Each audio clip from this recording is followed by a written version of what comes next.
Ya les conté en otra historia cómo surgió Jeffrey, cómo un joven de Brooklyn entendió demasiado pronto que el mundo no se divide entre buenos y malos, sino entre quienes tienen acceso y quienes jamás cruzarán ciertas puertas. Les hablé de su ascenso improbable, de su habilidad para moverse entre millonarios sin pertenecer realmente a ese mundo.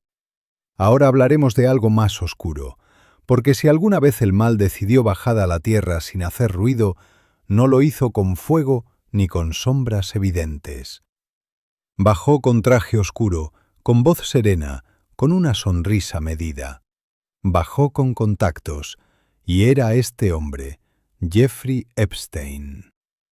En algún lugar del Caribe, donde el mar parece una ilusión entre azul y turquesa, se levanta una isla privada conocida como Little St. James. Durante años fue presentada como un refugio para millonarios que buscaban privacidad absoluta. Un paraíso aislado del ruido del mundo, un espacio donde todo parecía diseñado para el descanso. Pero según documentos judiciales, testimonios bajo juramento y registros que salieron a la luz con el tiempo, aquella isla no era simplemente un retiro. Era un escenario cuidadosamente controlado, un territorio donde el poder operaba sin testigos incómodos. Epstein entendió algo que muchos tardan décadas en comprender. El verdadero poder no necesita exhibirse, necesita tejerse. No gritaba su riqueza, la insinuaba. No explicaba sus negocios, los envolvía en misterio. Decía gestionar fortunas privadas de individuos extremadamente ricos, pero nunca existió una estructura pública transparente que explicara con claridad el origen total de su inmensa fortuna. Su cercanía con figuras influyentes le otorgó legitimidad social. Organizaba cenas donde científicos, empresarios y personalidades influyentes compartían mesa. Donaba dinero a instituciones académicas. Se presentaba como filántropo interesado en el progreso humano. La máscara era elegante. Y funcionaba. Mientras tanto, según múltiples acusaciones federales y estatales, se desarrollaba un patrón que hoy está documentado en expedientes judiciales. Jóvenes vulnerables, muchas de ellas menores de edad, eran reclutadas bajo promesas simples: dinero por un masaje, oportunidades laborales, contactos. Lo que comenzaba como algo aparentemente inofensivo, según los testimonios, derivaba en abuso sistemático. No era un acto aislado, era un método. Las víctimas describieron una estrategia repetida con frialdad casi quirúrgica. Acercamiento amable, generación de confianza, normalización progresiva de conductas inapropiadas y, finalmente, explotación. Un proceso diseñado para desarmar psicológicamente antes de cruzar cualquier límite físico. En ese entramado apareció otra figura central, Ghislaine Maxwell. Su posición social y su habilidad para moverse entre élites internacionales la convirtieron, según determinó un jurado federal años más tarde, en una pieza clave dentro del esquema de reclutamiento. No era una presencia decorativa, era operativa. En 2005, la denuncia presentada por la madre de una adolescente en Palm Beach encendió la primera alarma significativa. La policía recopiló testimonios que revelaban similitudes inquietantes. Sin embargo, en 2008 ocurrió algo que dejó una marca profunda en la percepción pública. Epstein alcanzó un acuerdo de no enjuiciamiento con fiscales federales. Se declaró culpable de cargos estatales menores y recibió una condena de 13 meses con condiciones extraordinariamente flexibles. Se le permitió salir de la cárcel gran parte del día. El acuerdo también otorgó inmunidad federal a posibles cómplices no identificados en ese momento. Para muchas víctimas, aquello no fue justicia, fue una señal de que el poder puede negociar lo que otros no pueden. Tras cumplir su condena, regresó gradualmente a la vida social. Asistió a reuniones privadas, mantuvo contactos influyentes.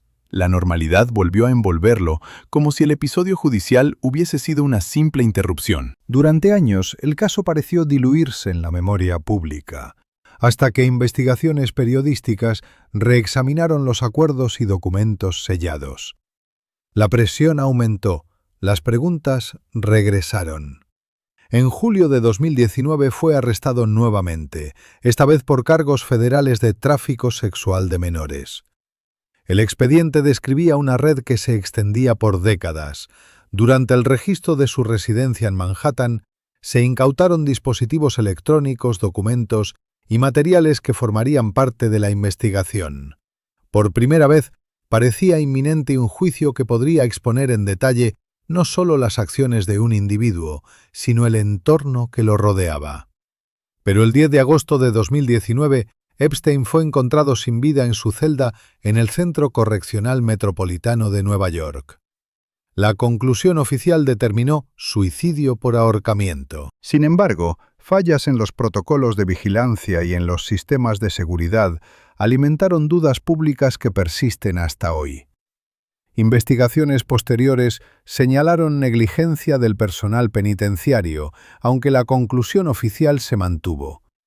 Con su muerte, se extinguió la posibilidad de un juicio completo, y con el juicio, la posibilidad de escuchar bajo juramento todo lo que aún permanecía en la sombra. En 2020, Ghislaine Maxwell fue arrestada. Su proceso judicial expuso testimonios detallados y dolorosos. En 2022 fue declarada culpable de tráfico sexual de menores y condenada a 20 años de prisión. Fue una sentencia significativa, pero no respondió todas las preguntas. Lo más inquietante de esta historia no es únicamente la gravedad de los delitos probados. Es la arquitectura social que permitió que ocurrieran durante tanto tiempo. Epstein no operaba desde el anonimato absoluto. Se movía entre figuras influyentes, asistía a eventos exclusivos, mantenía relaciones con personas poderosas. Eso obliga a una reflexión incómoda. Las personas que participaron activamente en la explotación de menores, según lo demostrado en tribunales, no solo cometieron delitos, ejecutaron actos de una crueldad sistemática que resulta profundamente perturbadora. No se trata de escándalo. Se trata de abuso documentado, de víctimas reales, de hechos consignados en archivos judiciales, y todo está en registros oficiales, en declaraciones, en documentos, en expedientes que hoy forman parte del dominio público. La historia de Jeffrey Epstein no es solo la caída de un individuo, es un recordatorio de cómo el prestigio puede funcionar como escudo, de cómo la influencia puede retrasar consecuencias, de cómo el silencio colectivo puede sostener estructuras dañinas durante años. El mal, cuando se reviste de elegancia, es más difícil de detectar. No siempre grita, a veces dona, a veces invita a cenar, a veces parece respetable. Y tal vez la pregunta más importante no sea cómo cayó, sino cómo logró subir tan alto sin que nadie detuviera el ascenso. Porque mientras esa pregunta permanezca abierta, la historia no está completamente cerrada.